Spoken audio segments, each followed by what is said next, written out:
最近出现的假币非常的猖狂。银行的工作人员告诉我说，不管是什么样的假币，不管它的技术有多牛，只要把手指头往上面一放，就能立马知道真假。这个方法呢非常好用，给大家分享一下。我们看，首先呢就是先在手指头上滴点水，然后呢把它放在这个衣领上面，这样不停的慢慢的先揉搓一下。这样搓完以后，只要发现这个手上可以掉色，我们看一下，只要可以掉色，就说明这个人民币它就是真的。如果不掉色，就说明它是假的。就这样搓完了以后，然后我们来看一下，这边是有颜色的，弄在这个纸上来看一下，已经发红了，是不是？只要掉色就说明真的，假的它是不会掉色的。然后呢，再来看一下这个衣领上面这个颜色，它也没有任何变化，不会变浅颜色，这样呢就说明是真的。我们来看一下，也可以用张纸，其实也可以在上面摩擦一下，只要是真的，上面就会掉色，假的它是不会掉色的。这个方法呢非常好用啊，把它分享给你，感谢大家观看。朋友们大家好，别人都说这个不锈钢的材质非常的硬，想在上面打个孔的话是很不容易的，特别是用这种普通的钻铁的钻头。今天我们就来测试一下，看一下到底能不能把它给打透。我这个不锈钢这个材料呢，是我做窗户防护栏的时候剩下的撒脚料。我们先看一下它这个厚度还是挺厚的，这个大概厚度就是一毫米的厚度。现在呢，我们就用普通钻铁的这种钻头，然后呢，需要的钻呢，就是我们常用的这种充电的，用这种钻试一下，看一下它的钻不锈钢的效果。因为我用的是这种充电式的手电钻，它是没有什么劲儿的，所以我用的钻头是 4.2 的钻头，这个钻头也稍微细一点。我们测试一下，看能不能把它给钻透。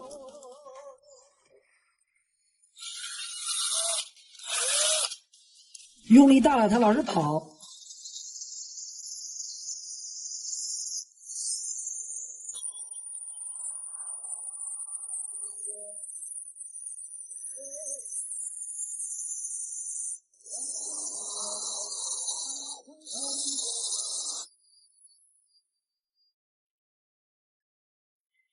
我们看一下，好像是不行的，确实挺结实。这个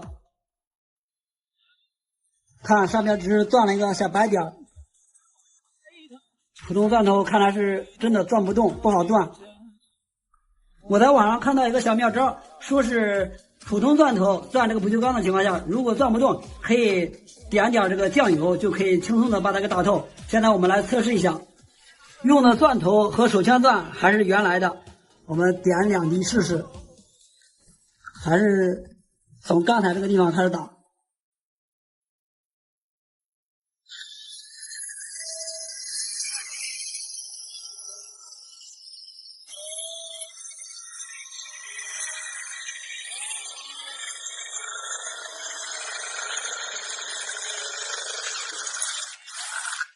透了，看来这个酱油还是起到作用的，也不知道是什么原理，反正就是蘸点这个就能把它打透，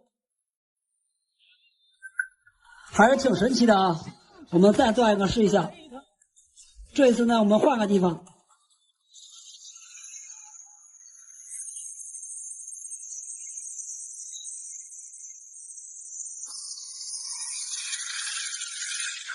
直接就透了，看一下蘸点酱油确实还是挺好用的，2个孔，看来这个小妙招是真的，而且它的效果还非常不错。好了，朋友们，今天视频就感谢大家观看，我们下期再见。电源适配器这个电线从这根部断开了，怎么把它接在一起呢？今天给大家分享一个完美的修复方法。给它修复好以后这个外观和之前它的原装外观是一模一样的，而且呢它也非常的耐用。首先呢，在处理之前，先把上面这个螺丝给它先拆下来。像这个适配器呢，一般都是一条螺丝，就上面这一条。把这个螺丝拧下来以后，然后打开这个盖子，然后把这个线给它拿出来。操作第一步呢，首先呢就是先把适配器这2条线给它先剪开，然后呢这边也马上要断了，不是？把它也剪开。接下来把这2条线分别给它先拔出来，然后呢用钳子把中间这个芯儿给它往外拔，用力拔，拔出来它。拔断了也没有关系啊，找个东西呢可以给它捅出来。这个东西啊都是可以把它给弄出来的。把保护套里边线皮去下来以后呢，然后把这个电源线啊给它先剥下来一点外皮，剥的呢要比之前稍微让它长一点。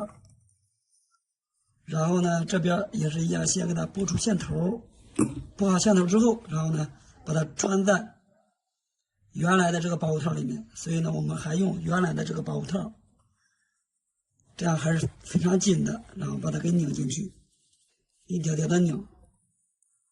拧好以后，然后呢我们可以在这个保护套这边呢给它点点502胶水给它粘一下，或者呢也可以啊就这样打个结也行。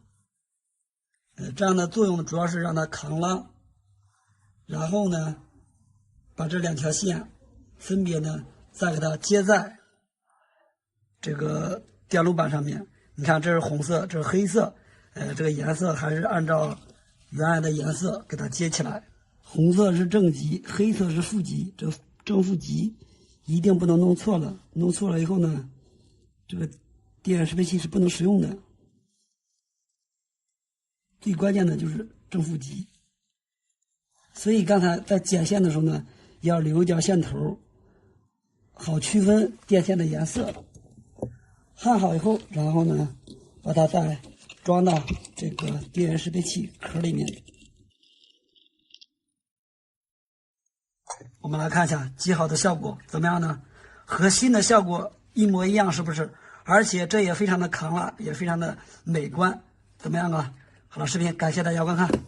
在我们每个家庭里面都有这种老旧的闲置的充电器，很多人都感觉没有什么用，直接就扔掉或者是当废品给卖掉了。其实呢这些充电器在我们维修师傅眼里面啊还是一个宝贝，它有很多的使用价值。今天呢给大家来分享一下。首先你看啊，像这种最常见的一般啊有很多都是5伏的，拿这个给大家来先演示一下它的功能啊。首先呢就是先把这条线给它剪掉，然后呢给它先拨出线头。拨好线头后呢，它的第一个使用功能呢就是啊，我们拿出插排，把它插在插排上面。第一个功能呢就是你看家里的 LED 灯啊非常的不耐用，用一段时间就坏掉了。像这种坏掉的灯呢，大部分都是上面的灯珠坏掉了。我们用它呢就可以快速的检测家里 LED 灯上面是哪个小灯珠坏掉了。我们来看，当这个灯珠你看当它亮的时候呢，就说明啊这个灯珠它就是个好的。我们看这个亮了是吧？然后呢再检测一下其他的，如果检测到哪一个灯珠不亮，就说明啊是哪个小灯珠坏掉了。用这个方法检测灯珠呢非常的好用，这是它的第一个使用方法。然后给大家再分享一下第二个使用方法。首先呢就是啊用它呢还可以检测，我们来看家里的电线，假如断掉了不通电了，这个时候呢我们就要检测它了是吧？检测的时候呢也是一样啊，我们来看仔细看啊。首先像这种电饭锅上的电源线啊，把这边呢给它插在这个插孔里面，然后呢这边接在这个里面，分别来测试。你看上面的指示灯是亮的，然后再测另外一个。我们来看，你看接好以后这个灯就灭了，灭了就说明啊这条线它是导通的。然后呢再来测试一下另外一条线，如果检测到哪一条线上面的灯它不灭呢，就说明啊这条线它就是断的。如果这个线灭，就像这个情况灭了指示灯是吧？灭了就说明这条线是没问题的。它不仅可以检测这个电源线，而且呢像开关坏了以后呢也可以用它来检测啊。首先我们来看，当这样接上去以后呢，上面的指示灯是亮的，打开上面的开关，你看灯灭了，就说明呢这个开关就是个好的。这是第二个它的好用的方法。第三个呢就是啊，假如呢家里的 LED 灯我们看啊坏的非常严重，没有办法修了，这个时候呢我们啊可以给它剪下来一小块，然后呢在这个上面呢分别结一个鳄鱼夹，几个小夹子，然后呢给它夹在这个上面，就可以当做一个小夜灯来使用，非常的方便。你看这样如果不亮呢，就颠倒一下位置。再来看一下怎么样，这样就亮了是吧？做个小夜灯非常的实用。这个呢就是它的一些实用价值啊。如果还有更好用的方法呢，大家可以在评论区我们共同一起讨论学习一下。注意看，最近市面上又出现了一种假币，大家一定要多加小心警惕。就是这种100元大钞，我给大家分享一招，不管它技术有多牛，也不管技术有多高，都能快速辨别出真假钞。只需往手机上一照，立刻辨别真假。视频仅供参考，我们只需打开随身携带的手机，然后再打开手机上的手电筒，用这个方法，不管是什么样的假币，都能立刻辨别出真假。我们把人民币放在这个手电筒上面，仔细观察，这条线上会出现很多的100的字样，特别清楚清晰。轻轻翻转人民币的时候，这个100的数字就会变成紫色，这样的人民币就说明是真的。接下来我们看一下中间的部分，仔细观察，中间有一条竖线，在手机灯光下会呈现出来100多的数字，特别清楚，特别规整。假币则没有。我们再看毛爷爷这个头像，在灯光下非常的清楚。毛爷爷头像下面还有一个100的水印，同样也是特别的清楚。假币特别模糊，根本是做不出这种效果的。快把这个方法分享给你身边的朋友吧。你还有什么好的鉴别人民币的方法？评论区我们一起交流吧。我们都知道 LED 的小灯珠，它用的电源都是直流电。今天我们就做个实验，把这个灯珠给它接在交流电上面，看一下它能不能正常点亮。这是一个变压器，输出端是一个12伏的交流电，然后我在这个灯条上面接了一个正流桥。我们先测试一下这个灯珠它有没有问题，能不能正常点亮。能正常点亮，灯珠是完全没有问题，然后这个灯光它也不闪。现在我们把这个正流桥给它取下来，焊2条线，直接接在交流电上来测试一下。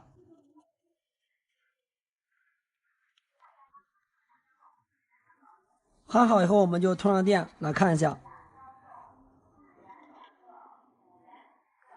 灯珠也可以正常点亮。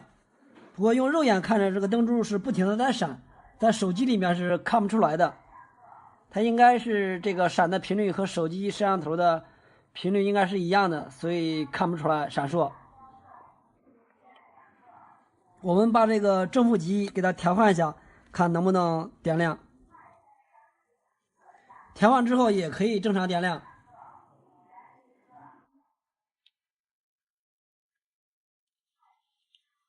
我们用一下这样的灯珠再测试一下。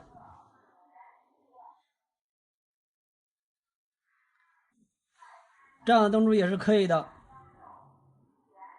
闪烁的原因是这个发光二极管它是正向导通，反向截止，然后这个交流电它是电流是在变化的，通过二极管的时间它是半波的时间通过，所以它这个亮度它就会出现半波亮，然后半波不亮，一直在这循环着，所以它就会出现这种闪烁的。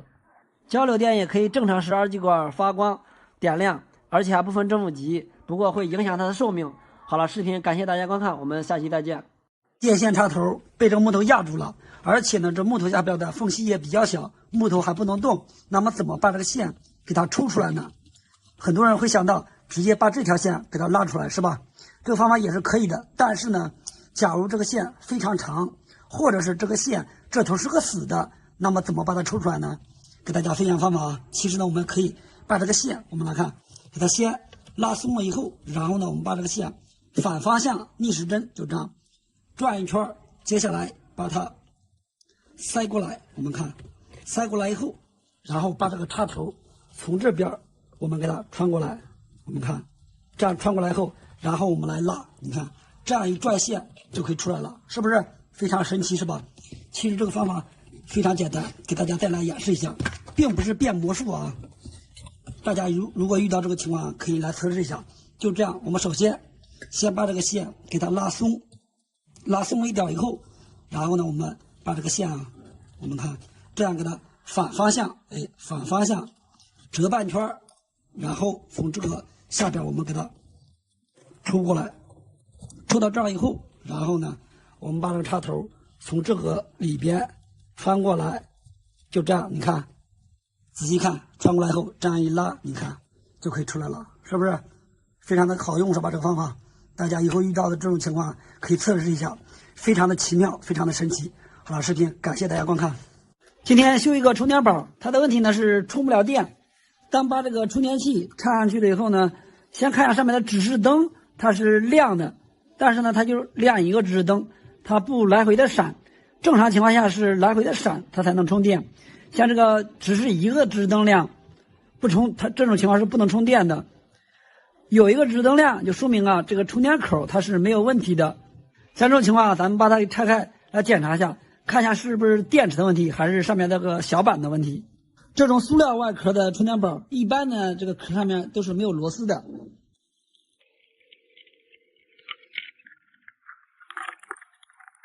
然后咱们就看一下这个充电宝，用的是聚合物电池，这个呢就是它的小板。像这种充电只是亮一个指示灯，充不上电的这种情况，首先呢，先用弯表测量一下这个电池，看一下它的电压是多少伏。以前在维修的时候遇到过很多就是电池电压过低，然后给它充不了电的。咱们看一下这个电压是多少 ，4.05伏，这个电压是比较充足的。像这种情况就不是这个电线的问题了，就应该出现在这个板子上面。把这个板子上面的螺丝给它先拆出来，拆掉，看一下这个板上面有什么问题。背面呢几乎是没有什么电子元件的，就是几个指示灯，然后几个贴片电阻。这边看着好像也没有任何问题，看来只能用弯表来检查了。在我维修这种充电宝的时候呢，发现啊上面的电容其实坏的是最多的。咱们来检查一下，看一下这一个是不是电容有问题。就这几个电容都来检测一下，看一下电容有没有击穿短路的。一般这种电容坏了以后呢，就是直接就击穿了。这好像是击穿的状态。现在呢，把这条线给它断开以后，然后再测量一下，断开电测量是最准确的。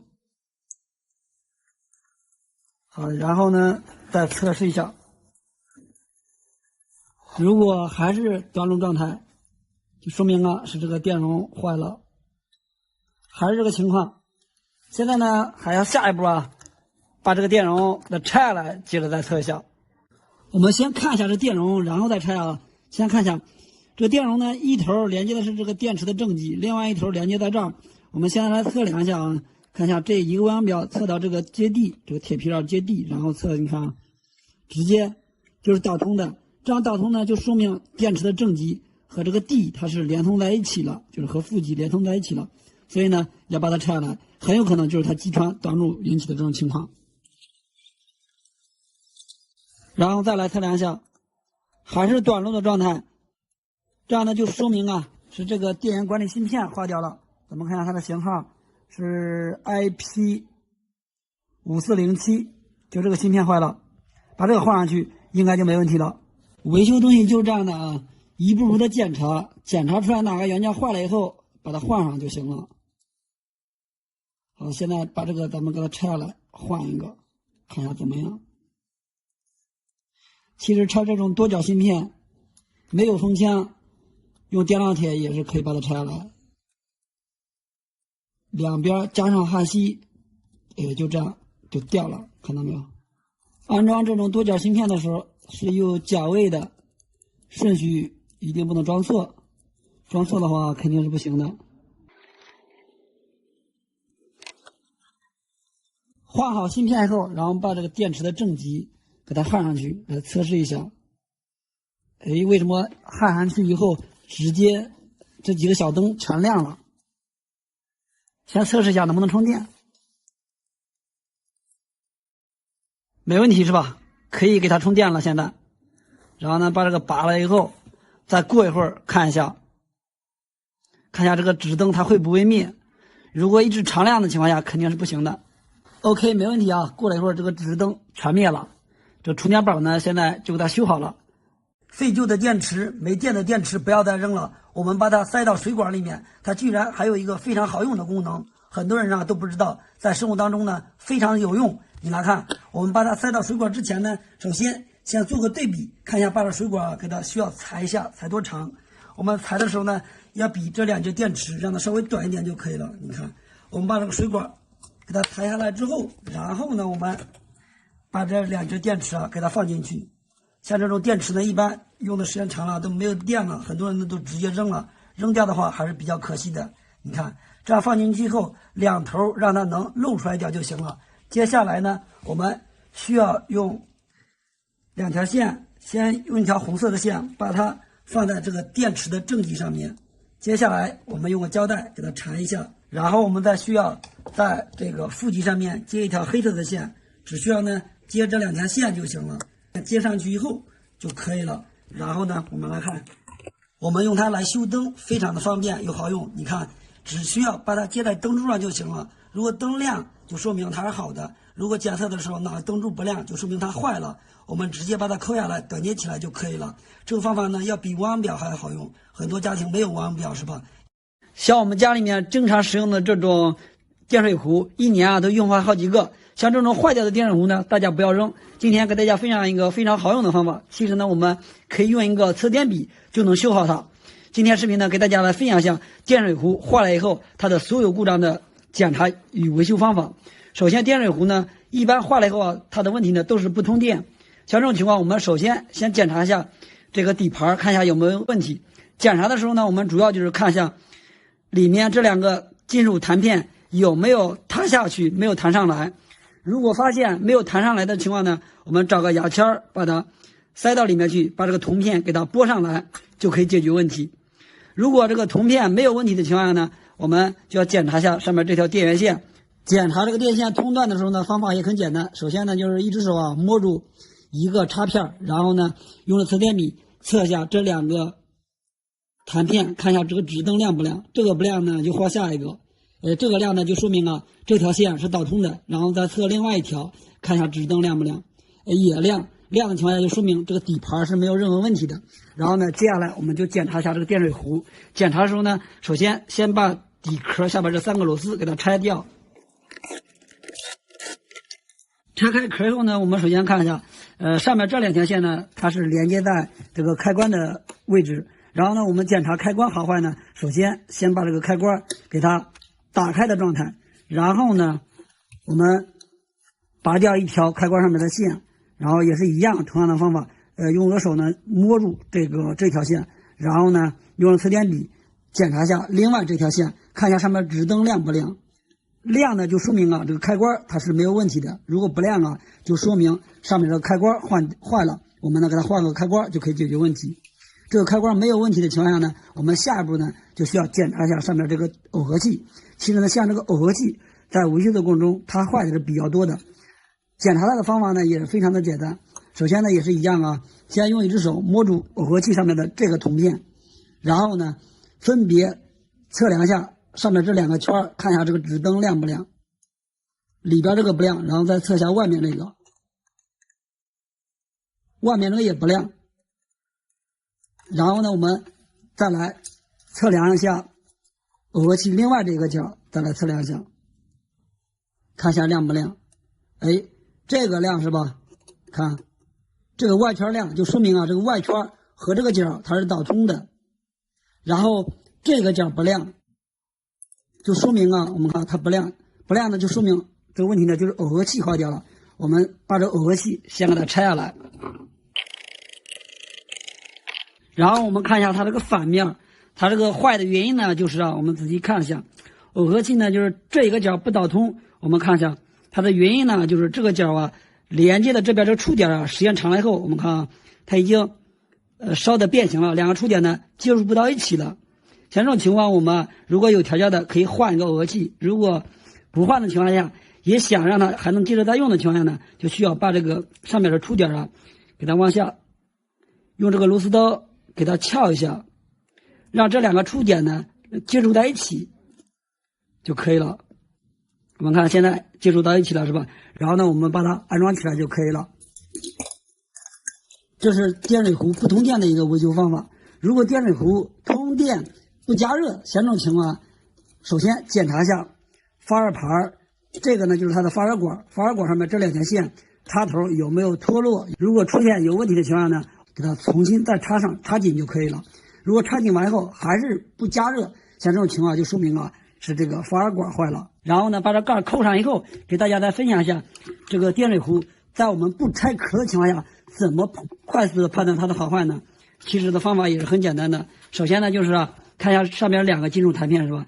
首先用手摸住外圈，然后呢用这个测电笔测一下内圈，看它亮不亮。先打个开关，它如果亮就说明电水壶是个好的，如果不亮就说明电水壶是个坏的。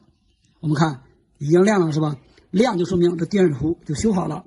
废旧的电水壶不要扔，我们用它可以制作一个气化炉，效果非常的好。你来看，这就是一个报废的电水壶，我们把把手、盖子还有底座这些所有配件都给它拆掉，然后呢用个记号笔在上面这一圈还有中间这一圈都给它先做好记号，然后呢还有底部也需要给它做好记号。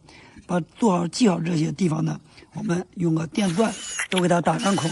我用的这个钻头是一个8毫米的，先打底部啊，这底部还好容易打孔，特别是这个周围打孔的时候有点费劲，但是呢像这种薄的不锈钢也没问题啊，用个好点的钻头也是很轻松把它打透的。